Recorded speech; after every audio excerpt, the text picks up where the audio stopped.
So today we're talking about ensuring Australia's prosperity and sort of tying it into what was a very interesting discussion in the early part of today. What I would say is we've had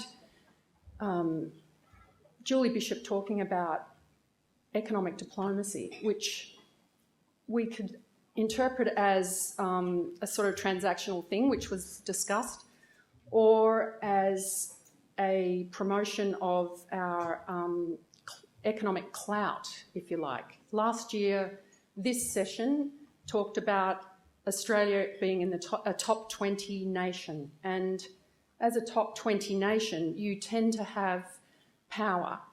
I think it is something that we can use to our advantage, and I think we'll have Justin talk about that shortly.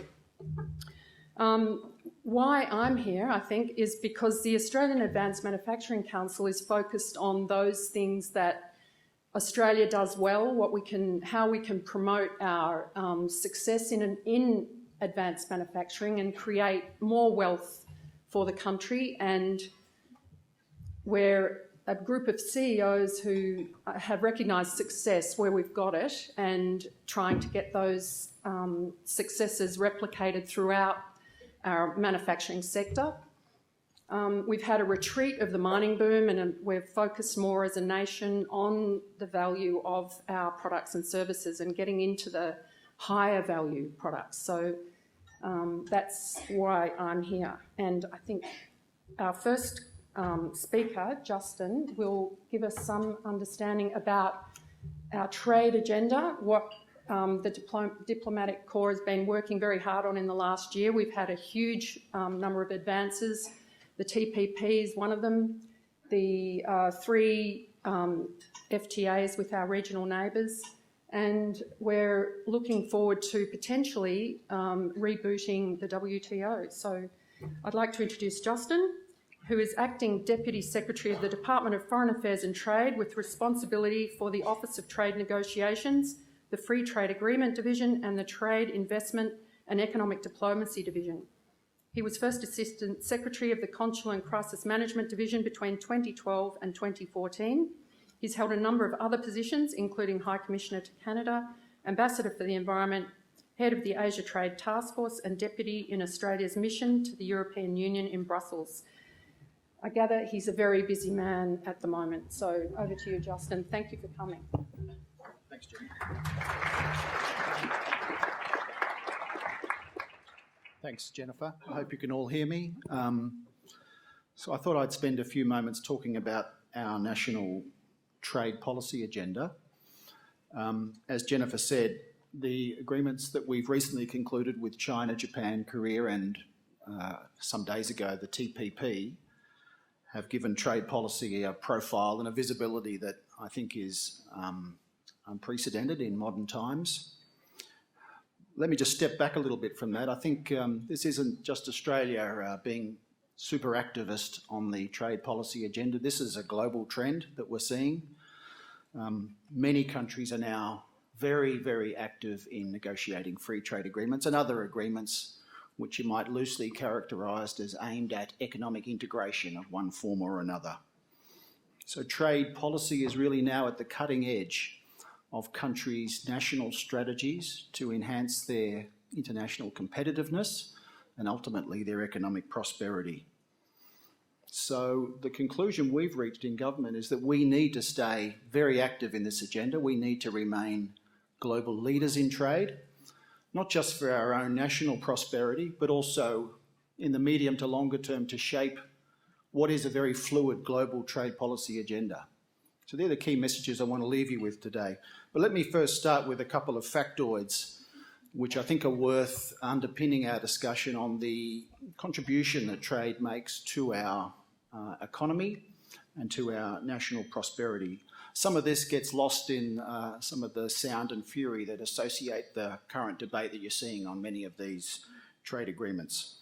So, in the last 3 years, net exports have contributed over half of Australia's 7.4% real GDP growth. Over half of that growth has come from exports.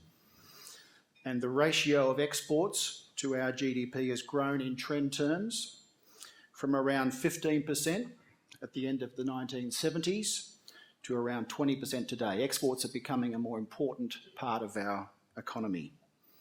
About 1 in 5 Australian jobs are now trade related, and exports, specifically export activity, supports about 1 in 7 Australian jobs. And since the 1980s, trade liberalisation's added almost $4,000 annually to the income of every Australian household, whether through cheaper imports or through greater access to new export markets. And a very important final factoid, on average, Australians working in export-focused or export-oriented industries are paid about 60% more than other working Australians. And such jobs, export-focused jobs, tend to be more secure because the firms that are engaged in those activities are able to manage risk more effectively than purely domestic-focused counterparts. So as I said, I think the conclusion we've reached in government is that the long-term health of our economy beyond the mining boom will depend to a large extent on how successful we are in managing these trade policy challenges. Trade policy is now used as a tool to shape the forces of globalisation. These are the instruments we use to really shape our trading and investment climate to maximise our interests.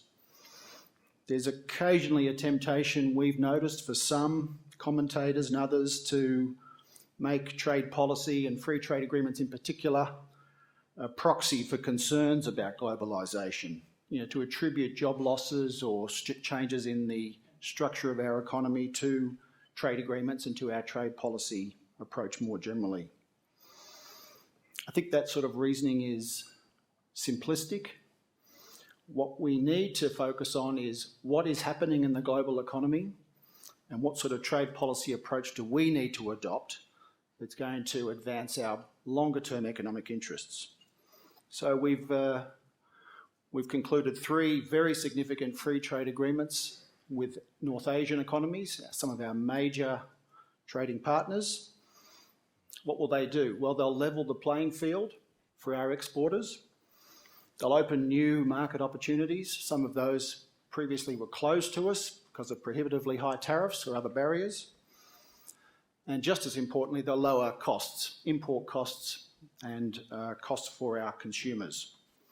Maybe just a few facts to underline that. So if you're talking about the China agreement, when that agreement enters into force, more than 85% of our goods will get into the market duty-free. And after it's been into 4 years after entry into force, more than 93% of our goods will enter duty-free. Some of the same facts are relevant to the TPP. That's a 12-nation free trade agreement that was concluded a short time ago. It'll eliminate most of our agricultural and other export barriers and many non-tariff barriers on entry into force. And it's got one advantage over a lot of the bilateral agreements.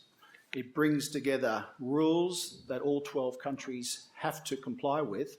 So some of the complexity that you see, the regulatory complexity that you see with bilateral free trade agreements, these region-wide agreements can help address some of that. Looking ahead, there's obviously much we can do to still get potential gains from trade liberalisation. And one of the final points I'd like to make is that we've got a busy FTA agenda ahead of us. Mr. Rob has mentioned his priority is to conclude negotiations with India in the coming months. You would have all seen the announcement some time ago that we're also on track to commence negotiations with the European Union. That would be quite an historic initiative were it to come to fruition. And we're also negotiating the Regional Comprehensive Economic Partnership. It's a 16-nation FTA in the region. So we've got a very comprehensive FTA agenda. But one of the important objectives we also have is to try and rejuvenate the multilateral system. And picking up the theme of today's conference, one of the points I want to make is that trade policy is really not about choosing between the global and the bilateral. These are really parts of the same continuum. And our approach to trade policy has been to use our regional and bilateral agreements as incubators or as factories to develop approaches that can then be translated into the WTO and multilateral trade negotiations more generally. Now, the final point is, many say, well, Australia should just get back to the WTO. That's where the action is. We would love to, but the WTO has been at a sort of deep impasse for some years now. The 10th Ministerial Conference of the WTO will be held in Nairobi in December. And in many respects, that will be a critical meeting in determining the future direction of the WTO's negotiating function. And for Australia, we believe we need a new approach. The Doha round, as it's currently configured, is very unlikely to conclude anytime soon. So we'll be arguing strongly that what the WTO needs to do is to remake its negotiating function so that it's more flexible, more nimble, and it can respond to some of the challenges that we're seeing addressed in free trade agreements of different types. I'll leave it there. Thank you, Jennifer. Thanks very much, Justin. The organisers are being very strict about the time limit, so sorry to put an end to that. I'm sure in the question time we'll be able to expand further. So our theme today is regional or global, and I think the Foreign Minister said this morning what we were all thinking, which is that really it's both. And I think what Justin has really identified is that the regional can lead to the global and vice versa. So we're going to have those combined imperatives, and that will help us with our future challenges. And I think Australia has an increasing understanding now of our global vulnerability, if you like, and some of the ways we can mitigate against those potential challenges.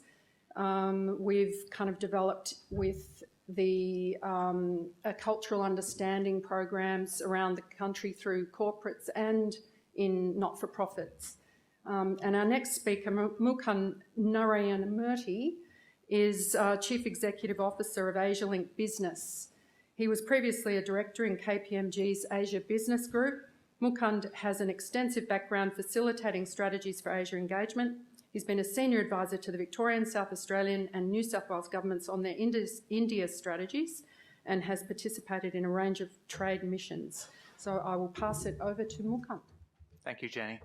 Good morning all, and thank you to Melissa and her wonderful team for the opportunity to speak at this conference. It really is a great pleasure to be here today among such a distinguished audience to have the opportunity to express my views on what is a very important and timely topic of enhancing Australia's prosperity. Now, I have only 7 minutes on such an important and big topic, so I'm going to try to keep it to 7 key observations that I think are absolutely essential and why I think Asia needs to be at the forefront of this very important discussion. First, prosperity is multidimensional. Too often we fall into the trap of measuring Australia's prosperity in terms of macro indicators like GDP growth or average income per person. But prosperity is as much about well-being as it is about wealth. It is also about the quality of everyday life and the prospect of building a better future.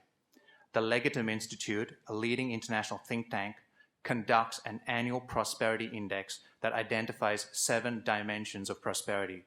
These range from the economy, education, governance, and health to indicators such as social capital, safety and security, personal freedom, and entrepreneurship. In Legatum's 2014 rankings of 142 countries, Australia came in 7th place overall. But Australia cannot allow itself to become complacent. We still have much to do to lift our prosperity across many of these dimensions. My next 3 observations look at 3 of the Legatum indicators: the economy, entrepreneurship, and education. I'll start with the economy. Deep, diverse, multifaceted Asia engagement is essential for building a more prosperous economy. From iron ore to LNG, to live cattle to surplus goods, too often we focus on what we can send, sell, or ship to Asia. These exports are important, but if we are really to become integrated in the region, they are not enough. We need to go beyond relationships based on exporting resources and bulk commodities. This involves two critical factors: investing more in regional markets and transitioning Australia to a services-led economy. Australia and Asia's real opportunity lies in partnerships based around the services sector, from education to healthcare, professional services, and the creative industries. Asia's emerging middle classes that will number over 3.2 billion by 2030 increasingly want and need the types of services Australia excels in providing. If we take the right steps now, our research at AsiaLink Business has highlighted that Australia's services trade with Asia could be worth more than $160 billion and create more than 1 million new jobs by 2030. But to make the shift in our economic relationships with Asia, investment is key. And in this regard, our businesses are lagging woefully behind. Australian businesses invest more in New Zealand than in all the ASEAN economies combined. Services are the essential link between Australia's trade and investment ties with Asia. You can't put professional services, education, or the creative industries in a shipping crate. Services require an investment in businesses, markets, and relationships. This leads to my third point. We need to embrace innovation and entrepreneurship with Asia center stage. The pace of global change is faster than ever before. In the face of this change, Australia can either take a fearful view or an innovative and entrepreneurial view that seeks to seize every opportunity. Australia's R&D expenditure is more than twice the global average, but the amount we earn from royalty receipts is less than half the global average. And Australia's rate of collaboration between business and the research sector is the lowest in the OECD. We need to crack this ceiling. In our immediate neighborhood, innovation is occurring from the ground up, but Australia remains stuck in what General Electric would call the globalization phase of innovation. We focus on shipping our excess capacity to Asia, or at best, tailoring our products and services for Asia's emerging consumer classes. Our Asian neighbors, on the other hand, are developing inexpensive models and products that not only meet the needs of their developing markets, but that are being repackaged as low-cost, innovative goods for developed markets. Take, for example, the portable electrocardiograph that General Electric invented and sells in India for $500 as opposed to the $5,000 US and Western market equivalent. This product is now sold by GE in over 90 countries, including several developed markets. Similarly, Levi invented its Denizen jeans in China and India before making it available in Western markets at a third of the price of other alternatives. Procter & Gamble has done the same with its no-frill diapers, honey cough medicine, and plastic single-blade razors, which has developed these low-cost products for emerging markets first and then find significant market share in developed markets. This reverse innovation can be truly disruptive. My fourth point is about investing in STEM to bolster an Asia-engaged and prosperous Australia. According to the Australian Industry Group, Australia is underperforming internationally compared to other STEM-strong countries. Australia applied for fewer international patents in 2011 than 2002. And over that same period of time, China's portfolio grew by more than 1,000%, Korea's more than 300%, and Japan's more than 170%. If we don't improve our STEM education, we risk missing out on opportunities to be an innovative and prosperous economy, and we risk missing out on opportunities to really deepen and diversify our engagement with Asia. Which leads to my fifth point, that when we consider the role of Asia in Australia's prosperity, we need to not ask what we can do for Asia, but what can Asia do for us. The Leggett & Prosperity Index ranks Australia first place for education. It also ranks the US first for health, which is right if you're rich, so let's take those rankings with a grain of salt. Is our education system really a world leader in meeting the needs of a dynamic, productive, and innovative economy? Take education. From Shanghai to Singapore to Hong Kong to Seoul, more and more Asian education systems are outperforming their Western equivalents on international league tables. In the most recent round of the Program for International Achievement, 7 out of the top 10 scores were accounted for by East Asian countries in maths. as were 6 out of the top 10 scores in science. What are we going to do about this? My 6th point is that the opportunity of Asia is every Australian's opportunity. If we truly want to embrace the waves of change, innovation, and economic growth sweeping our region, then we need to make the Asia opportunity an inclusive opportunity and move the discussion beyond 1% of the population, for instance, the elites on Collins Street in Melbourne and George Street in Sydney.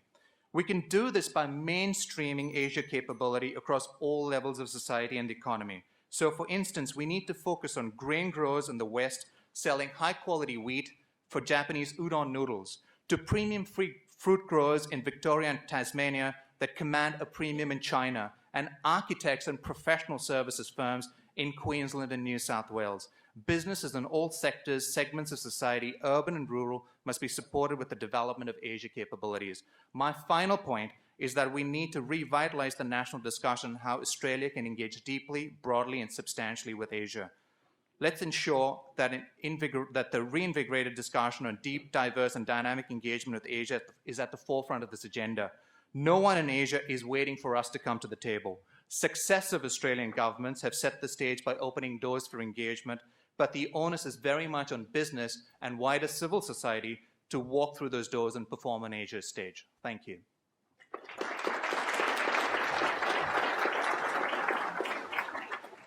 Thanks, Mukund, for a speedy 7-minute review of Asia. That was fabulous. So our next speaker is Professor Mark Beeson. He's Professor of International Politics at the University of Western Australia. Before joining UWA, he taught at Murdoch, Griffith, Queensland, York and Birmingham, where he was also head of the Department of Political Science and International Studies. Mark's work is centred on the politics, economics and security of the broadly conceived Asia-Pacific region. He's written more than 150 journal articles and book chapters, and I won't read out their titles because there's so many. Where Mark is going to talk today, we'll find out in a moment. But because of his expertise in understanding the politics and economics of the region, we want to know if the political differences we have with our region have a potential economic impact on us, I suppose, and are we hostage to that? So I'll hand over to you, Professor. Okay, thanks very much, Jennifer. And I think I've been invited along today as the token political scientist and possibly the professional contrarian. But I'm going to run a couple of arguments past you that you probably won't hear normally at these kinds of events, and you'll probably be glad you don't, I suspect, by the time I finish. But they're grouped into two basic ideas. One's about political economy of Australia, and the second are about the intersection between security and politics as well. I did my PhD on Australia-Japan relations a few years back when Japan was the big deal in this part of the world. And many of the debates we had then we're still rehearsing now with our relationship with China. So the first big point I would make about our situation is the only thing we learn from history is that we don't learn anything from history, it seems. So we keep doing the same kinds of things. I think it's important to remember that China, like Japan before it, has a powerful state which directs much of the activity that goes on in China and its foreign relations with the rest of the world, particularly including us, of course. So this is, whatever China does is going to have a huge impact on what happens in this country. The interesting thing about our public policy framework, it seems to me, is that we've promoted trade liberalisation, economic liberalisation in this country as good things, and in many ways, undoubtedly, they are. But the potential problem or the impact of trade liberalisation is going to be amplified in this country as a consequence of our domestic policy changes when other countries are not doing similar sorts of things, perhaps. So our economy undoubtedly will be restructured by globalisation, but perhaps in ways that we haven't really thought about or actually planned. And Exhibit A, I think, in this particular thesis is the dominance of the resource sector. And our economy has been profoundly changed as a consequence of the rise of the resource sector. So we suffer in some ways from what people describe as the resource curse in some ways, in that we're highly dependent on the resource sector and its cyclical ups and downs. Interestingly, I think we're also beginning to see, or have seen perhaps, the politics of the resource sector as well, because former Treasurer Wayne Swan spoke about powerful vested interests and their ability to be able to shape political outcomes in this country that will reflect their interests at different moments in time. And I think the classic example of this, of course, was the fact that the tax regime in this country proved very difficult to change, and the mining companies were able to minimize their contribution to the tax system and were instrumental in bringing down a democratically elected prime minister, of course, in the form of Kevin Rudd. So I think that's kind of an interesting part of the transformation of the domestic economy in this country that hasn't really been talked about. One suggestion that I would make on the back of the resource boom and the failure to impose a very useful tax regime, one of the things we could and perhaps should have done at this time was to establish a sovereign wealth fund of the sort that Norway's established very effectively, which would have been an instrument for managing the value of the currency and would have also saved some of the windfall gains that have been appreciated by this generation for future generations as well. And that's something else that hasn't really been given a great deal of consideration, it seems to me, in this country. My second series of observations may be equally provocative and go down equally badly with some people in this room, I suspect, but let me make them anyway, because we're in the business of having a debate here and having different kinds of ideas to think about. First point I would make about this is that trade policy, economic policy, cannot be seen in isolation from security policy. I know this is not the panel about security policy, but trying to compartmentalize these kind of discussions is misguided, it seems to me. Our neighbours don't see economic policy in that way. They have a much more comprehensive view of security and consider that trade policy, economic policy is part of the overall national security agenda. So we find ourselves in this country in the slightly paradoxical situation, it seems to me, where our biggest trade partner is China, but it's also our biggest strategic threat, of course, even though it's dreadfully impolite to actually mention that in polite discussion. But that's the reality, that we find a great tension in the centre of our public policy initiatives. One of the classic examples of this, of course, has been the negotiation of the free trade deal with China at the same time that we're soliciting tenders for a fleet of new submarines that are going to be built with the specific target, if that's the word, of responding to the rise of China in the region. It seems to me, at least, that a sensible and useful question that we might ask about the possible purchase of the new submarine fleet, for example, might be not where are we going to build them and are they a useful instrument of industry policy, but do we actually need them at all? For when you consider that we're about to spend as a nation something like $30 to $40 billion on buying a new fleet of submarines, there's been absolutely no public policy discussion of the need for this investment at all. So at the very least, it seems that it's incumbent upon the people who want to spend this money to put up a better argument to say why this is a useful thing to do. And I'm happy to explain my thinking about this in Q&A if people are interested in doing so.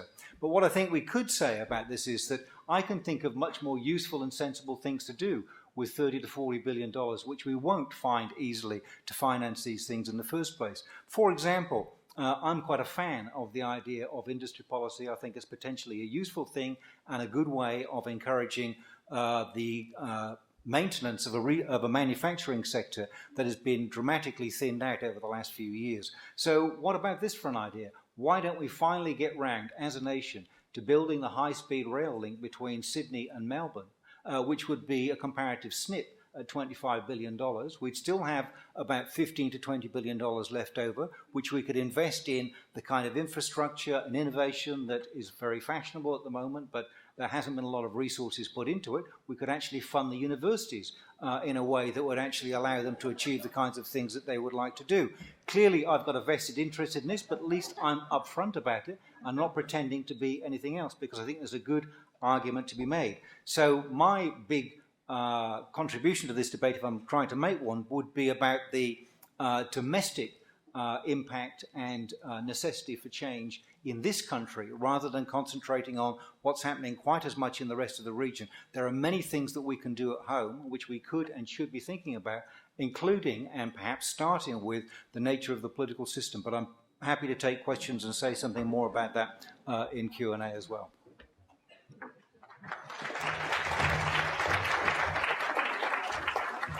Well, thank you, Mark.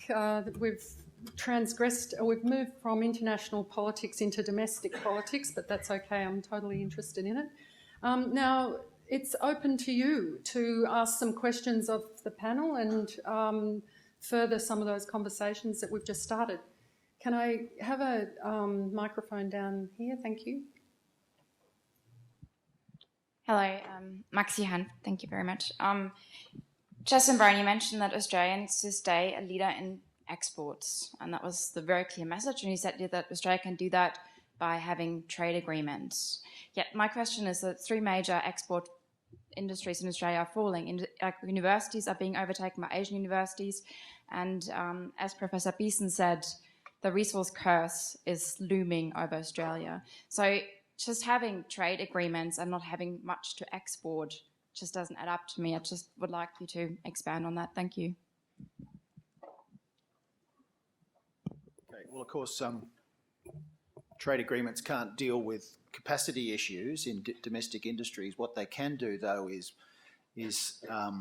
reduce barriers and create strong incentives for industries in Australia to collaborate more closely with their regional or whatever their counterparts are.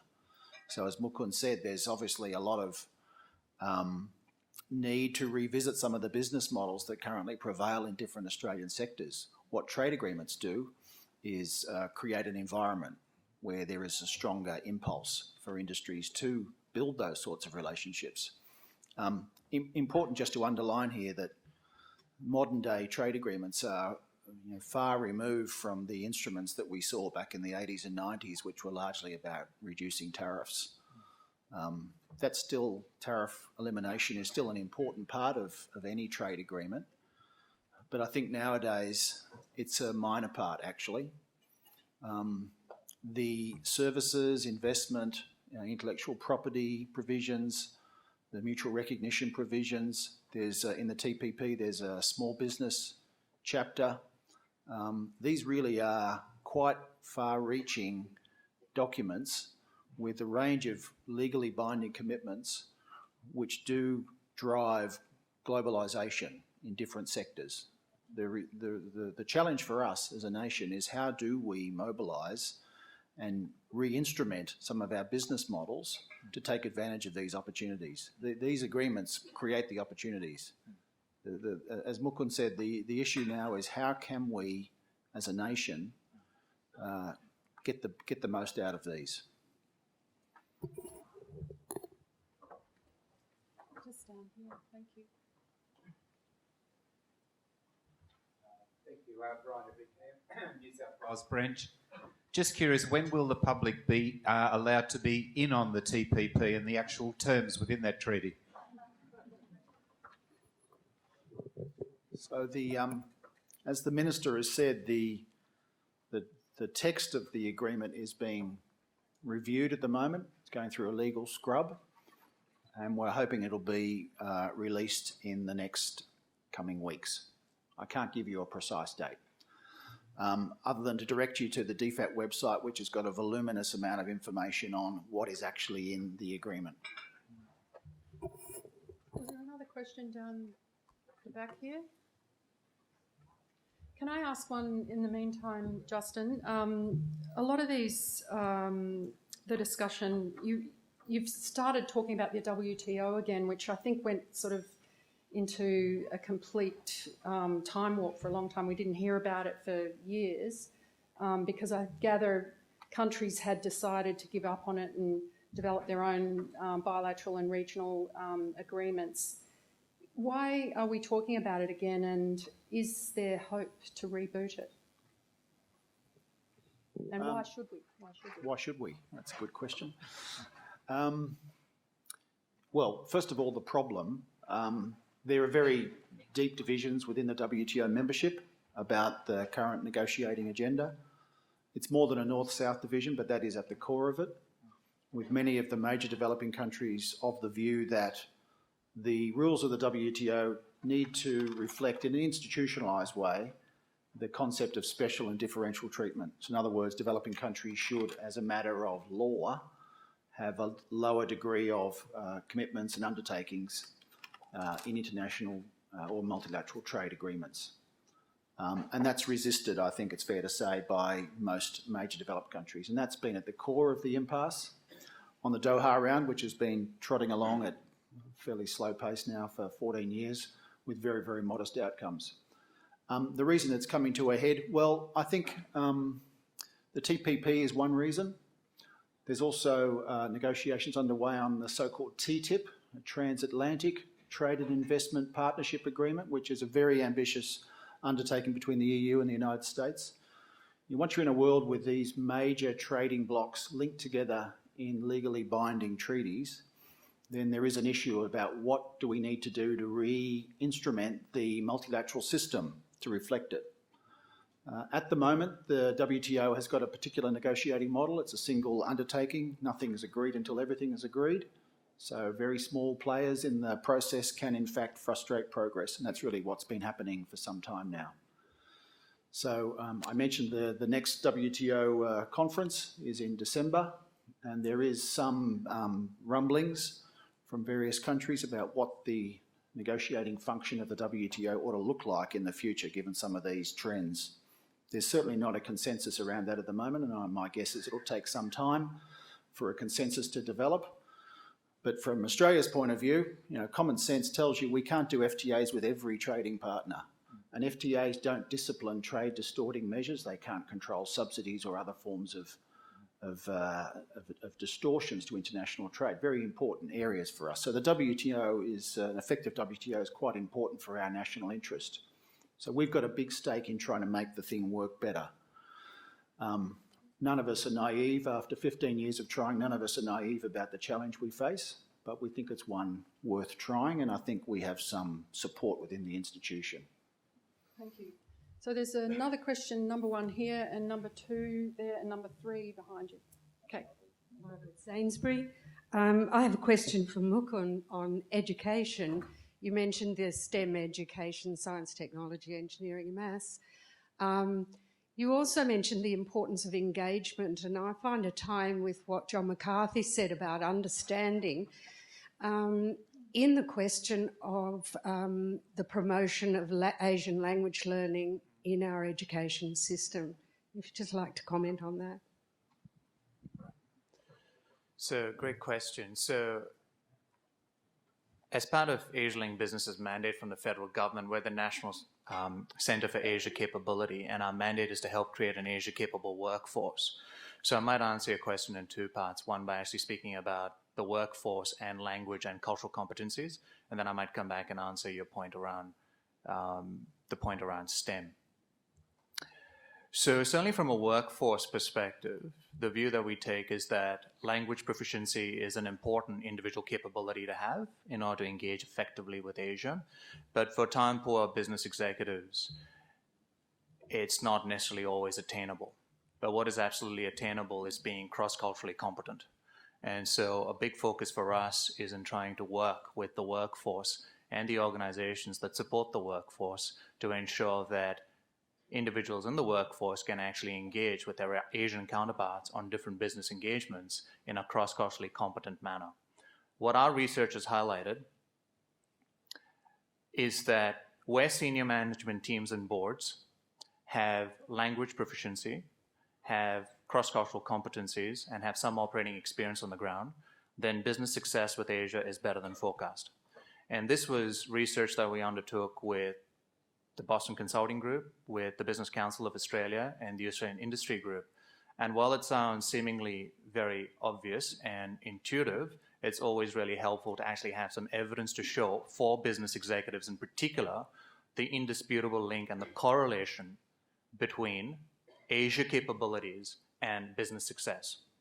Because for time-poor business executives that are often judged in their relatively short time frames by stakeholders that are quite unforgiving, they really need to be able to show the link between being Asia capable, of which being proficient in an Asian language is one part.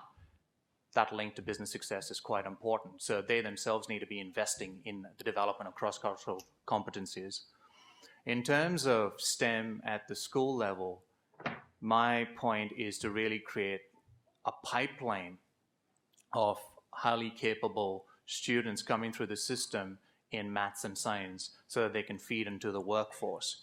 Because STEM-related jobs have grown by 1.5 times jobs in other sectors, and research by AIG has shown that the correlation between STEM capabilities and total factor productivity, which is what we need in order to grow our productivity, is greater than the impact that labor and capital have on our economic growth. So it's the input of having STEM-capable students coming into the workforce in order to create this coherent national strategy of becoming a more innovative and entrepreneurial nation. We can't do that if we don't actually feed the pipeline. Does that answer your question? And thanks, Mukund, for pushing my story, which is very good, the STEM story. Thank you. Number 2 is at the back on the left here. Oh, we can't hear you. AIIA and UNSW. And my question is, Professor Beeson, thank you for drawing together the economics and the security dimensions of policy, because I agree that I don't think that happens enough. But I wondered if I could just ask you to develop that thinking a bit further, particularly as regards China, because I wasn't quite sure whether you were trying to say that there is no strategic threat from China, or that we're responding to it in the wrong way. And secondly, what you were saying the implications of that are for our economic policy. Okay, this is clearly a complex question to which there's no simple answer. But the situation we find ourselves in is that, as everybody recognises now, that our biggest trade partner is China, and it's also actually been nominated in various defence white papers as the most likely strategic threat in the region as well. So this sets up a real contradiction in our policies. So there's different ways of thinking about how we do this, and one is this kind of polite fiction that you can do both things at the same time, and I'm not sure how easy it is to do that personally.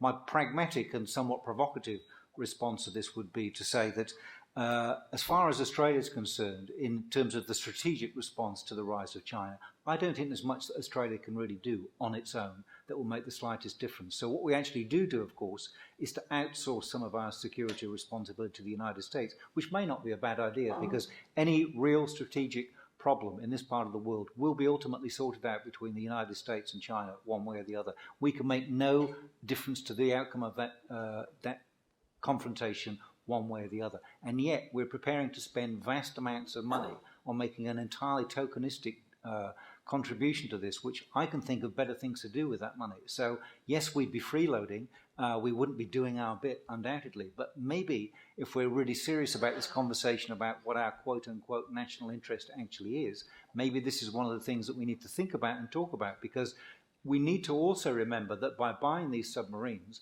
we're also contributing to one of the things that we're most worried about, that is an arms race in the region. We are one of the biggest dynamics behind that particular increase in military spending throughout the region. So we have to think about ways in which we can reverse that dynamics so that not everybody is wasting the same kind of amount of money on spending things that they will never use, and if they ever did use them, in the very unlikely circumstances that actually happen, I mean, what would the world look like? These kind of debates will be entirely academic and pointless and would mean absolutely nothing, because the global economy would be a figment of our imagination by that stage if it came to that kind of stage. So we can make no difference to this. So my question is, to policymakers generally, why spend all that money on it?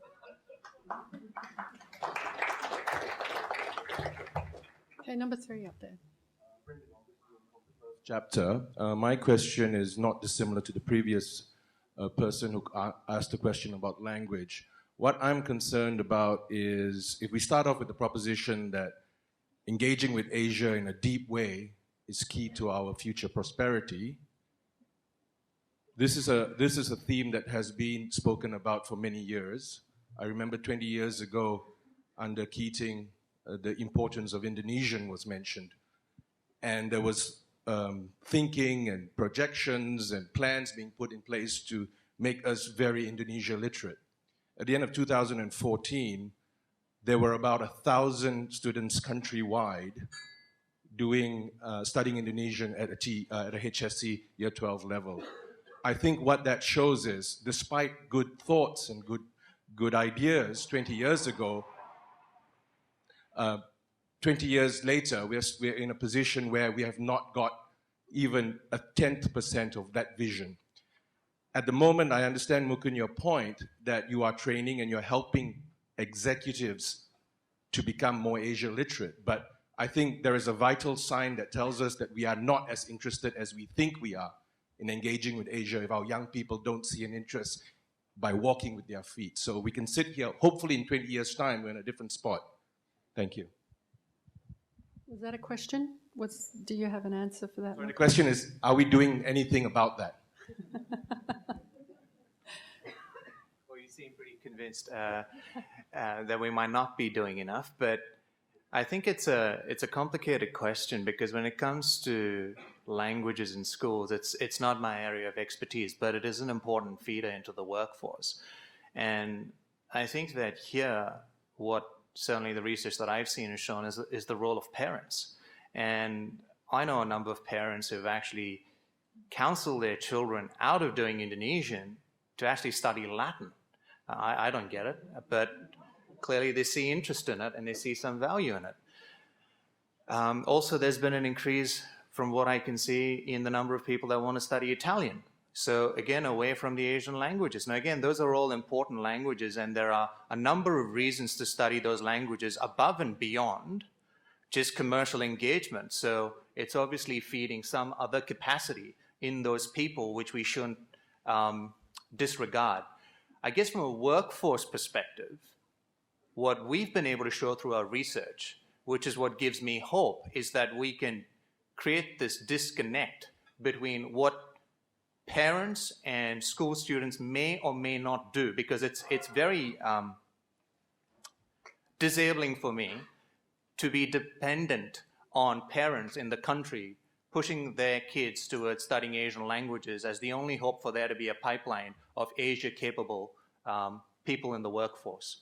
And so what we've been able to show is that that feeder pipeline is absolutely critical. But even more critical than that is being cross-culturally competent, being mindful, being aware, having the knowledge in different cultural contexts of space, fate, time, communication, conflict, hierarchy, group membership, rules, tasks, of how and when we interact with our Japanese counterparts or our South Korean counterparts or our Chinese counterparts, and we look to negotiate a business agreement with them, how they might respond to those different cultural contexts and dimensions.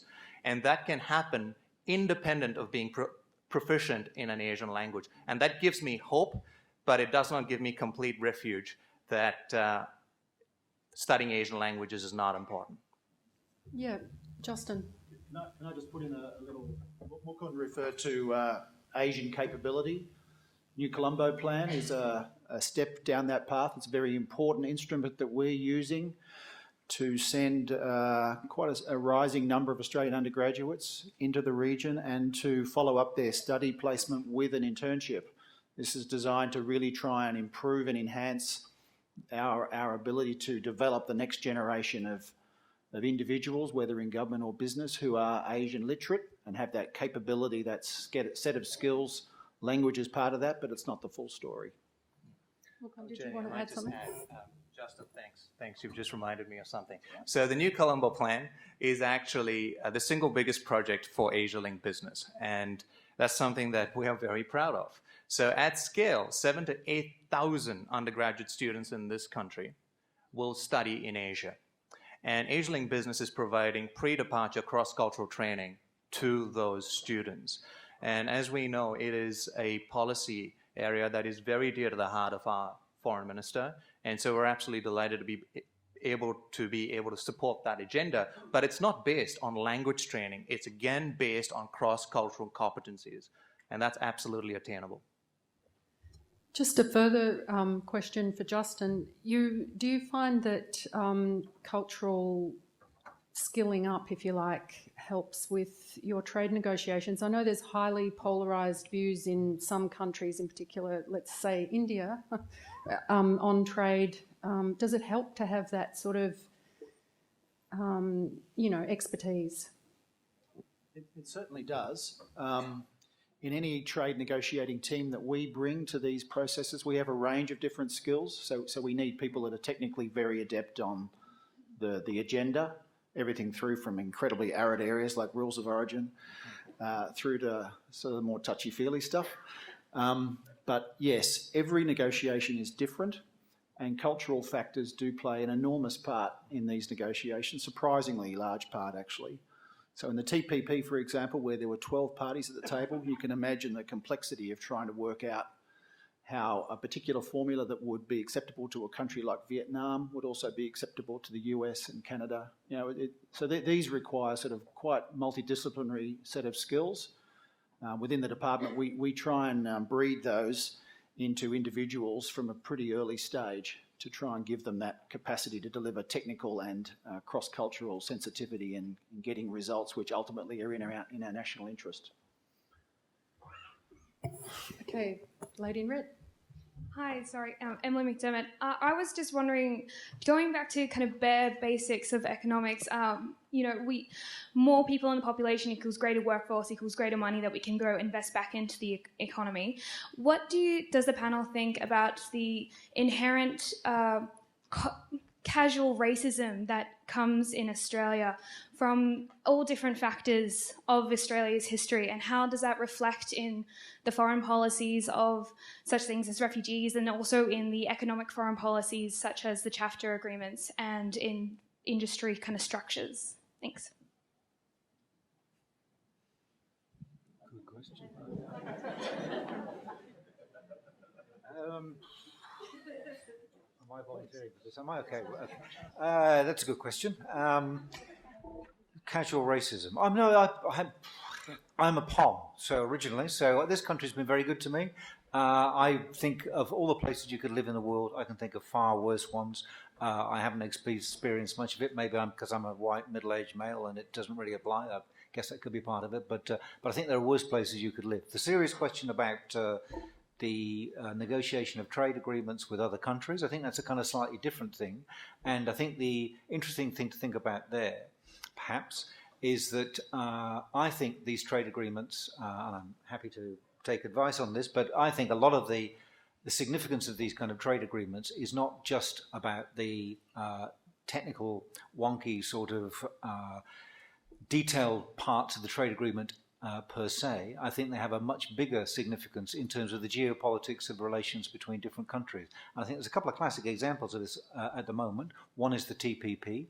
I mean, I just cannot for the life of me quite understand what the point of having an agreement is that excludes our biggest single trade partner, and was designed to exclude our biggest single trade partner.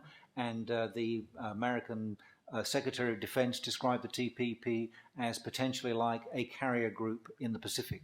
So clearly the Americans see trade agreements in geopolitical terms as well. So you have to kind of wonder what the basis is of thinking about those. So I think there's a lot to be said personally for any kind of negotiated agreement between countries that's designed to increase globalization or greater economic independence. I think they're all good things. But I think there's a question about how many of these kinds of agreements do we need, and on what basis are they negotiated? And I would suggest that one of the kind of bizarre, paradoxical problems in our part of the world at the moment, and clearly there's a debate about how we define our part of the world. The Foreign Minister described it as the Indo-Pacific, which we're all thrilled about in Perth because that makes us the centre of the universe, of course. But most people don't think of this part of the world as that. It's either East Asia or it's the Asia-Pacific. So there's a question about the nomenclature that we use to describe these parts of the world. But there's also a question about the kinds of institutions we use to organise them. And I think one of the paradoxes is we have too many institutions in this part of the world that have overlapping claims to jurisdiction and authority. And my suggestion, for what it's worth, would be to get rid of some.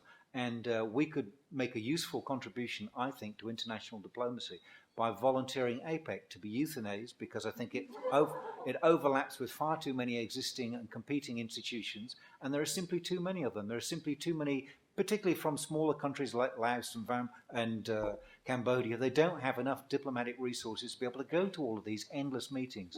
And the other, while I'm at it, if I may, I would also suggest that if we're serious about revising some of these institutions, maybe have the Foreign Minister mention the East Asia Summit. Great idea. It includes the United States and China and everybody else of any importance. So that could do all the kind of economic and policy stuff. She also mentioned the ASEAN Regional Forum. great idea. It includes all the major players in the region and could be a vehicle for doing something interesting and important about security issues. In reality, it does absolutely nothing because that's the way it's designed. So what we have to do is to redesign some of these institutions so they can actually do something, and they're empowered to do something and expected to do something. And so one of the things we have to do is to stop ASEAN from running these organisations, basically, because you'll always end up with the politics of the lowest common denominator, and these organisations will do absolutely nothing. Maybe that's a racist observation, I don't know. But it's certainly a politically important one, I think. So, Mark, you've covered many, many controversial subjects there. I'm going to ask Justin, is the TPP casually racist? I thought the question was whether Australia's casual racism is an issue. Look, I think in the world of trade agreements, very important principle that runs through the entire DNA of these agreements is the concept of non-discrimination. And these are treaties, they're legally enforceable, they're reflected in our domestic law. So, I think over time, these agreements do make an impact, not just on the way we make law, but also on social, cultural attitudes. So I think that concept of non-discrimination, becomes embedded in the way we see the world. It takes time, you can't change people's cultural perspectives overnight, but I do think that's an important principle that will be embedded in these FTAs and through that into our domestic law. Just to pick up quickly, Mark covered a lot of ground and I'm not going to try and do the same, but this concept of the TPP being some sort of geostrategic containment instrument vis-a-vis China, look, of course there's people in the US who do have that view. That is most certainly not our view. There are provisions in the TPP which make it open to any country to seek membership of the agreement. Australia on our own cannot allow countries unilaterally to join. It has to be negotiated amongst all 12, but it's clear in the provisions of the agreement that membership is open. So from a government perspective, we see the TPP, and I mentioned RCEP in my opening remarks, which is the other process that's underway, a China-led process, if you like, FTA process. These, in our longer-term vision, are stepping stones towards an Asia-Pacific free trade area involving all the countries in the region. At the moment, countries have a different vision for that model, and the architecture is evolving. But the concept of this being some sort of geostrategic containment of China, we don't accept that. We had quite a few questions. There's one in the corner here. Sorry. Yep. I'm Shah Hamiri from the Asia Research Centre at Murdoch University. The question is from Mr. Narayanamurti. I'd like to dispute the idea that cross-cultural competence and even language instruction is especially important for doing business. And this is not coming from a point of view of someone that doesn't dispute the significance of understanding the politics, the political economy of the people that we're dealing with is important. But I think that, someone said there in the back that for the past 20 years or so, people have been decrying our lack of Asia competence, yet I think that a cursory glance at the trade statistics would show that pretty much all of our major trading partners are in Asia. So clearly, something is happening there, even though we supposedly don't have those that kind of competence in place. So maybe the issue is to go back to one of the the point that was made by Professor Beeson, is that we need to emphasize industry policy, working on the kind of things that we can do to actually have something, as someone said there, that we can actually sell and do with Asia, rather than emphasizing those issues of cultural competence. Thank you. Can I respond to that? Yes. So it's a very interesting point that you make, and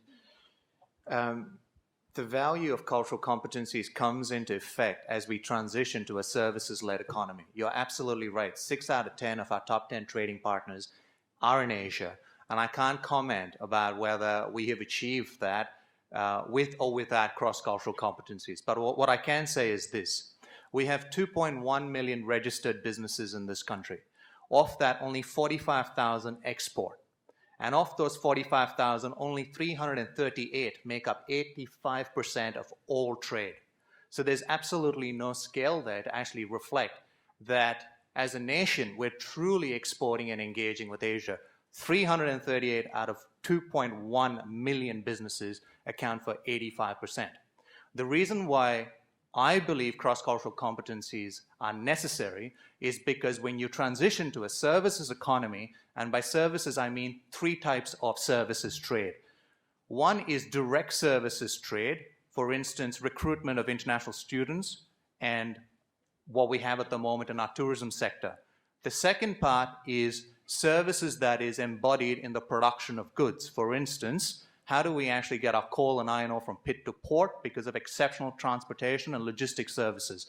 At the moment, ABS data bundles all of that in the value of the goods and doesn't disaggregate the value of services.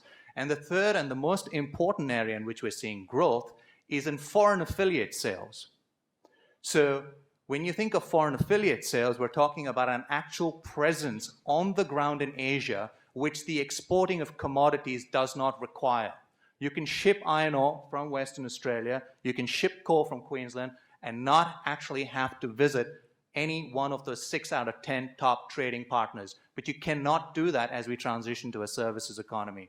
The national agenda has been established to be one which will transition to a services economy to support both the commodity sector and the advanced manufacturing sector. It is an input into both. It is not a binary conversation. As it stands today, the services economy accounts for only 11% of trade with Asia. And the vision is that as we come off the commodities boom, and I hope we don't, but as we come off the commodities boom to some extent, we need to transition to a services economy, and their relationships and cross-cultural competencies will become relevant. Thanks, Mukund. Here we go in the front. John Goodlad, the President of the Australian Institute of International Affairs in Western Australia. I can't resist asking a question in Q&A because I think you've been reprising Q&A as well for Professor Mark Beeson. Talking about, you talked about windfall taxes in the resources sector coming out of Western Australia, quite a challenging view. You talked about submarines and the lack of explanation for really convincing is why we should have submarines against some alternative forms of expenditure. But you also mentioned reform of the political side of things here in Australia as a result of that, and it begs the question, what did you have in mind there? And I hope you mentioned the Republic. Well, undoubtedly. I mean, I'm a big fan. This is thanks for the Dorothy Dix. I mean, that's very, very generous under the circumstances. But I will, if I may, respond to your question. And certainly, the Republic's a great thing because a lot of our relationship with the region and the world. This is a serious question. It's about the symbolism and the image people have of us. And a lot of people in Asia don't quite get what the Queen's relationship is with this country and why she is still our head of state. That does strike a lot of people as being pretty bizarre. So there are those kinds of things that could be done quite sensibly and easily and would be much more inclusive for some of the people in this country that might feel the victims of casual racism and not quite understand why we're still keeping the relics of a bygone colonial era. So that's an interesting and important question. What I was actually thinking about, though, in terms of the domestic political reform, I mean, I'd suggest a couple of things. Neither of these are going to happen. One of them could. The first one, I think, is the most important, which is the least likely to happen. And coming from Western Australia, you'll know how unlikely this is. I would, if you were starting from a blank piece of paper about how do we run a country the size of 23 million odd people, I don't think we go for a federal system of the sort that we've got today, and we wouldn't have the number of elected parliamentarians at different levels of the state and the federal and the government here. So we're overrepresented. We've got a superabundance of highly paid politicians. I'd get rid of some of them as well in a very polite and I'd pension them off. But I think there's a good argument for getting rid of the state governments, and it's not likely to happen because if anybody suggested that to the West Australian government, we'd hear the squealing from here. I think there's no doubt about that at all. It's just not going to happen. A more realistic and important reform, I think, is to do something about the general way that politics in this country is happening, and there's lots of useful discussion about that. And I think the most obvious place to start here is the Senate, because it's just weird and bizarre that people can get elected on a handful of votes who are really mediocre and unqualified people. And it doesn't look good for the general conduct of democracy in this country that these are the kind of people who get to important positions of power. So that would be quite an easy thing to do for the major parties to get together, just rewrite the the voting system slightly to eliminate that kind of thing happening and to rid ourselves of people who are not very well qualified and an obstructive force in the Senate, which is making the process of government really difficult in this country. And I think there's an important international component to this particular argument as well. And that's that people now talk about different types of capitalism around the world, and people talk about the Washington Consensus and the Beijing Consensus, and they compare the Washington Consensus unfavorably with the Beijing Consensus. And I think politics in America is also chronically dysfunctional. I think there's a really widespread crisis of capitalism about the way of democracy and Western capitalism, about the way that it's organized and operates, and the lack of the disengagement of young people in particular with the political process. And that's a really important part of this as well. And that flows from the kind of things that we see in countries like this. And I think reforming the political process in important ways would be a really useful part of this general kind of debate that we're having today. But I think given the entrenched institutionalized obstacles and a certain path dependency, but it's just not going to happen, I don't think. But we could do something about the Senate, because that's not beyond the realm of possibility. And it would just be important symbolically, and the Republic too, I agree. I meant to encourage you to tweet today, and those would have been very tweetable. Everything you said today, Mark. The hashtag is up here somewhere. It's hashtag AIIA, is it 2015? Yeah, so do that. Down in the corner here, thank you. Sorry, yes, the lady in the black, yeah. Can we have a microphone? Put your hand up. Sorry, yep. Here he goes.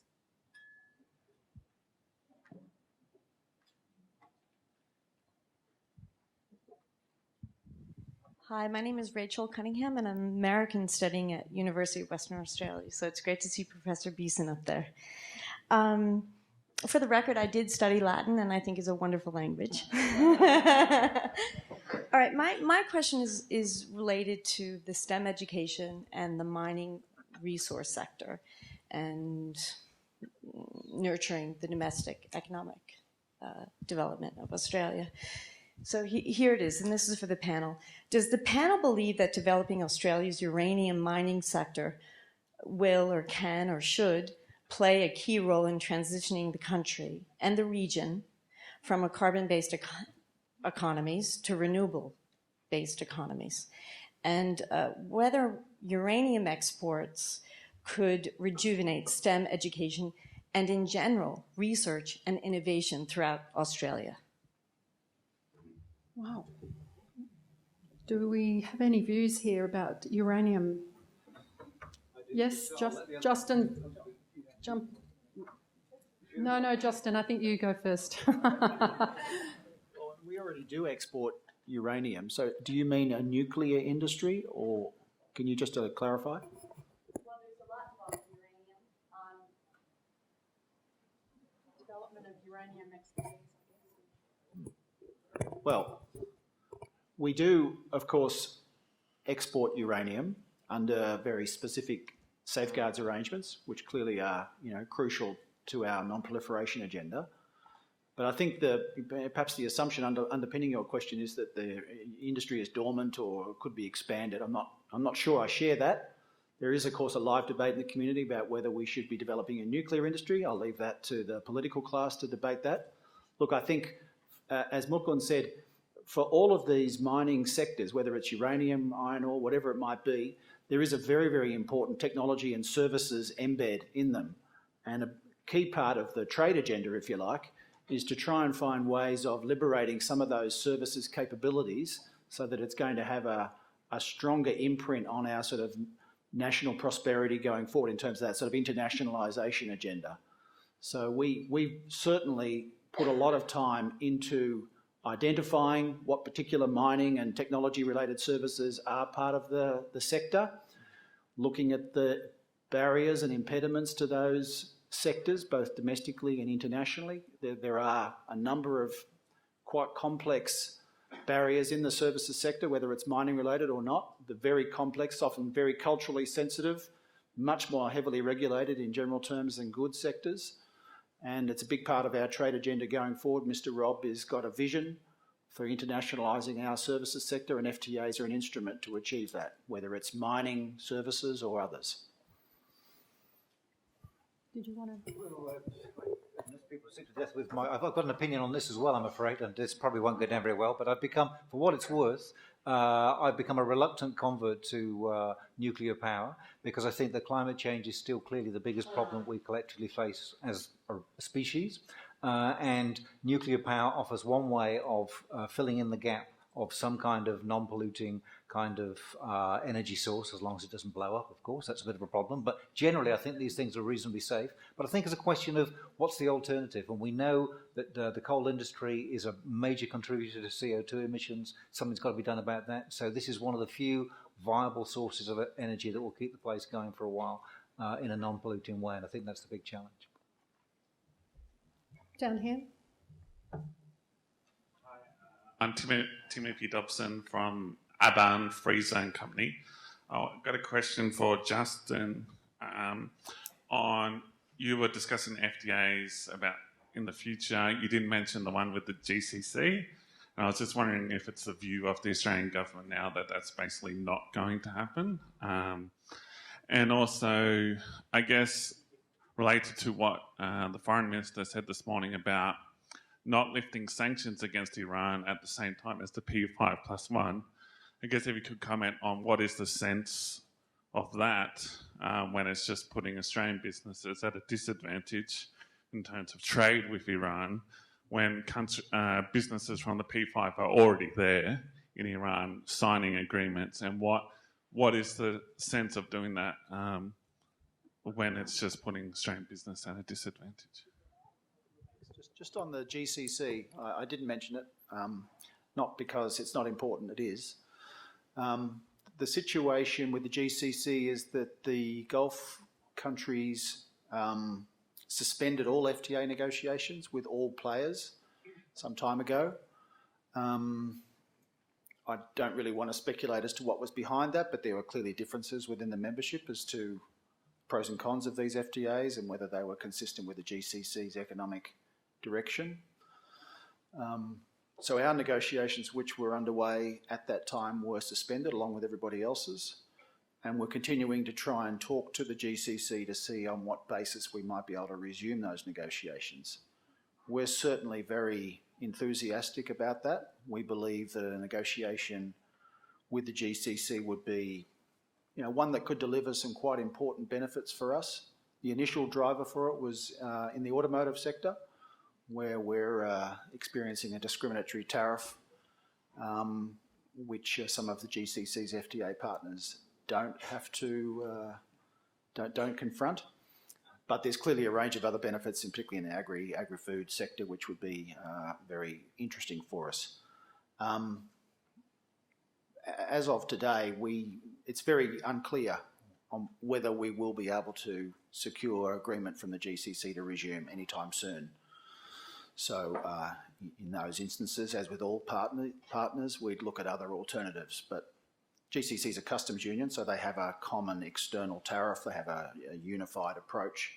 So we can't, unfortunately, in that architecture, pursue FTAs with individual GCC countries. We tried that and it didn't work.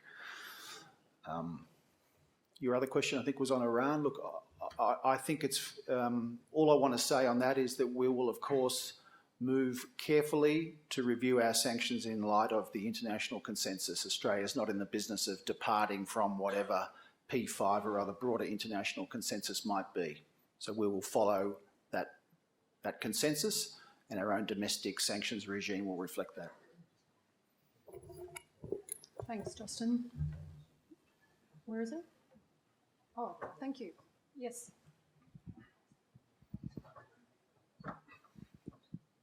Jenny Osborne.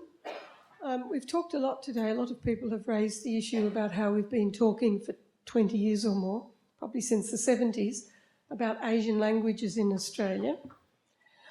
Now, we need to think about what are we going to do about this rather than talk about it. Young people, when they're making choices about what they're going to study at school and at university, need to know why and what's in it for them, what are the benefits. We don't see much of that in Australia. When I talk to a lot of young people about Asian languages and studying them, their reply is generally, but everyone in Asia speaks English, and in India too. Why would we bother? Now, they're clearly missing the whole point about why we study languages. It's not just linguistic capability, it's cultural capability, and we all know, the benefits. And Justin has highlighted how teams in his department are dependent on cultural and linguistic capabilities. Yet I know a lot of young people who have actually left Australia, having majored in Asian languages, in particular in Australia. They've had to seek jobs overseas because they don't see any incentives here. So my question is, for kids at school making choices now, and for our graduates leaving university, what can employers, the manufacturing industry and the government do to influence people's choices into why they want to study an Asian language? What are we going to do in this country apart from talk about it? And I fear that the mention of STEM is going to go down the same pathway if we're not careful. All right, We've got to think about attracting people, convincing people. A bit of that promotion that we heard about earlier in the day. Thank you. Thank you. Thanks, Mukund. I might make a quick comment, and Justin, you might have some views as well. But as part of the new Colombo Plan, explicitly built into the model of the new Colombo Plan is internships. And a number of Australian businesses are seeking to address exactly the point that you've made, which is to actually support these Australian undergraduate students as they go into the region, to actually give them opportunities to actually bring those skills and make them relevant and apply it back in Australia. Because as we actually build role models through these undergraduate students, through the new Colombo Plan, we will create, hopefully over time, a virtuous cycle of believers, and we don't have that at the moment. So I think that's the first thing. The second thing is that we also have an issue in the workforce of returning expats who spend a lot of time in the region, have fantastic skills, language skills being one of them, and then they come back to Australia, and the focus in Australia is meant to be in Asia, certainly in the business sector, so they think in here, and they come back, and after having served as C-level executives, many of them remain unemployed for a long period of time, and then they realize that they actually have to go back into Asia to be relevant. So we have issues at multiple levels of the system. It isn't just at one level, but it is being addressed. But the issue here as well, and I just want to make this point, is that yes, it might seem like we've been speaking about this for 20 years, but it's the elites who've been speaking about it. People in regional Australia haven't necessarily been speaking about it for 20 years. And so our responsibility at AsiaLink Business, and I've been told this by my board, is to move the conversation away from the elites to all of Australia so that Asia becomes every Australian's opportunity. And that's what my board is judging me on.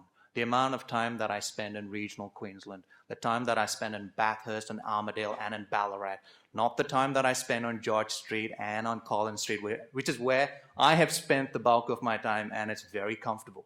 So but I need to get away from there, and that's what my team's focused on. And I need to transition this economy, and by working with my team, away from 338 companies out of 2.1 million. And the reality is that most of us either work for, engage with those companies, so we think that the conversation's been going on forever. That's not even 0.002%. I actually calculated that. 0.002% of companies are engaging with Asia, and we all think we've been having this conversation for 20 years. We're part of that 0.002%. Okay, Mukund, I'm just wanting to clarify that 338. Yeah. So this is 85% of trade with Asia. Yes. So there'll be other companies that are trading internationally. Right. This is just the Asian trade. That's all trade. This is internationally. Correct. Because a lot of our conversation today has been about Asia, this session, and I think, that is welcome because it is a change from the past where we never talked about Asia, but in this sort of pendulum, we've swung a bit somehow too far and not mentioning the rest of the world. So, you know, there are opportunities in Germany and the US and, you know, elsewhere in the world, obviously the Gulf, so on, where, you know, companies can, and we can have language skills and cultural understanding and so on. I mean, there's a lot of, yeah, I'm just adding my 2 bobs in there. Sorry, I shouldn't have done that. Did you want to add to that, Justin? You're okay. Down here, there's a question, and there's another one on the front table. Thanks. Thank you very much, Mukund. It's Sue Boyd here again from Western Australia. In your travels around, could I invite you to come and speak to the West Australian branch of the Institute of International Affairs?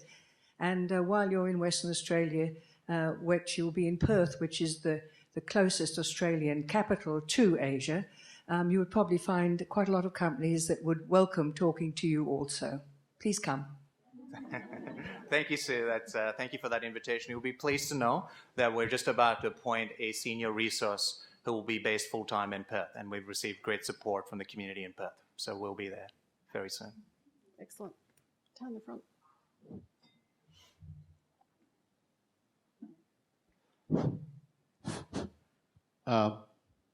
My name is Sakias Tamiran.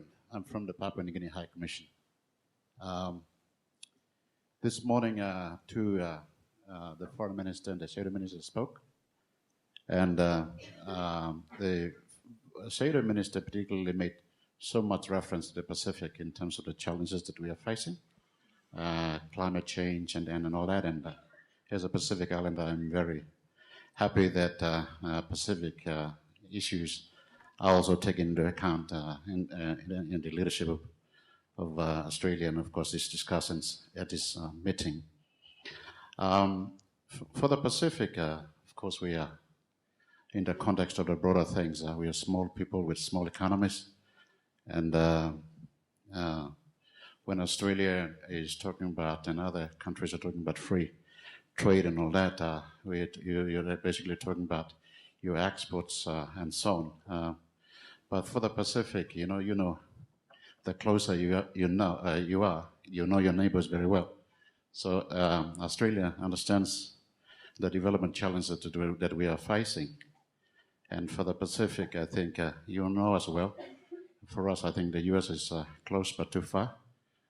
Europe is too far. So for the Pacific, we really count on Australia in terms of addressing the development challenges that we are facing.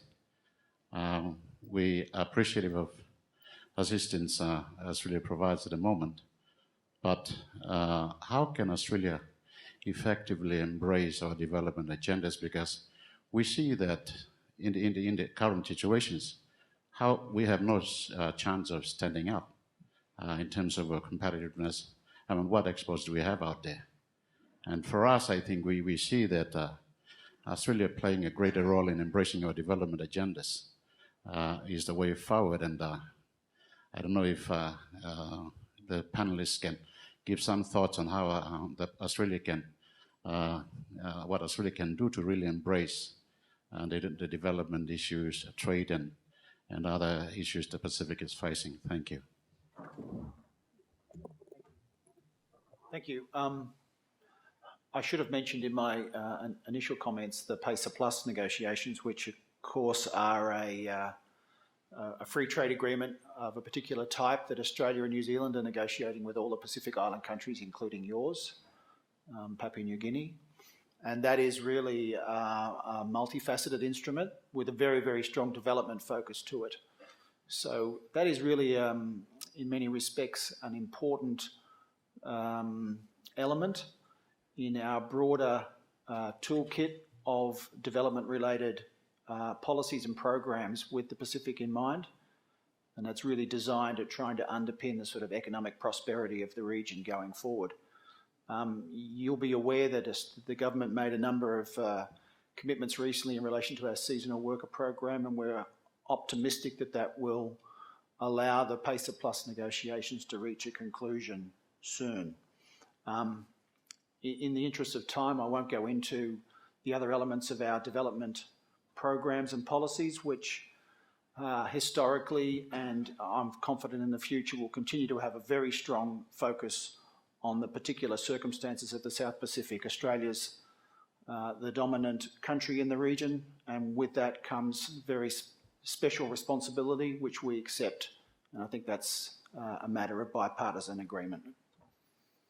We've got time for 2 more questions. There's one here. Thank you. Thank you. Virginia Rigoni from VR Consulting. I've enjoyed your insights. Thank you very much, and the dialogue and exchange in the room. My question is about, on the imminent visit of President Xi Jinping to Britain, how might Australia respond, and how could Australia respond with what could be a much more strengthening, if you like, of bilateral ties between China and Britain? And would you say that's a really positive thing for Australia? And or what could we be doing to once again bring the spotlight to this region? Thank you.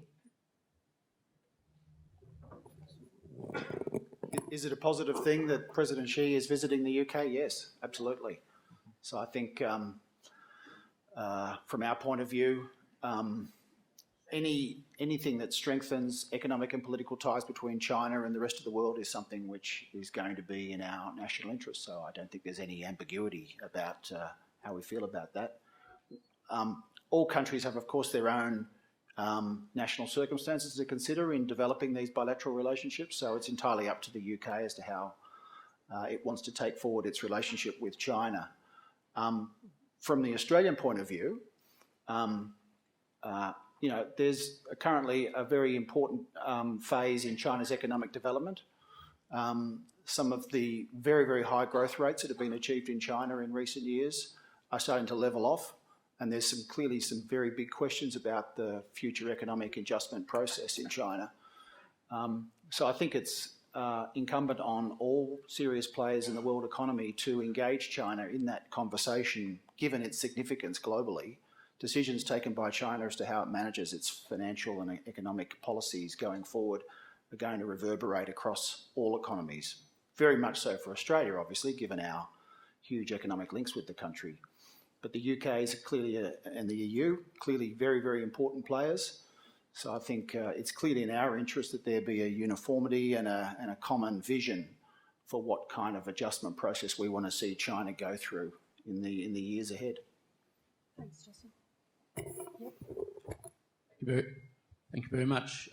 Jeff Hart's my name, and I wanted just to make a comment rather than ask a question about this idea of regional and global. As you mentioned, Madam Chair, there's been a lot of discussion on Asia here this morning. I happen to be interested in the mining and the mining services area. That's where I now do some work. And that work is focused on Africa and Latin America. And when you look at the statistics, for example, for METS, mining services, kindly provided in this document, which is outside from the department, I might say, Justin, Latin America for 2013, March 2015, 14 billion of exports to Latin America, sales in Australia 12 billion, exports into Africa 7 billion. That's just METS itself, not mining, exploration and other things. So it's just a comment to say that there are a lot of people in Australia who are interested in looking beyond the region, because there are huge issues there and huge interests, huge Australian economic interests engaged. Thank you. It's a good segue, excuse me, it's a good segue into the finish of our session. I think just picking up what you've said and what John McCarthy said in his speech about who, I think he said, we have to grow up and not choose, between our friends and our foes, or, who are going to be our best mates. Rather, it should be in our national interest, whatever we choose. So thank you very much today to a very distinguished panel who've shared a wonderful amount of time with us. Thank you.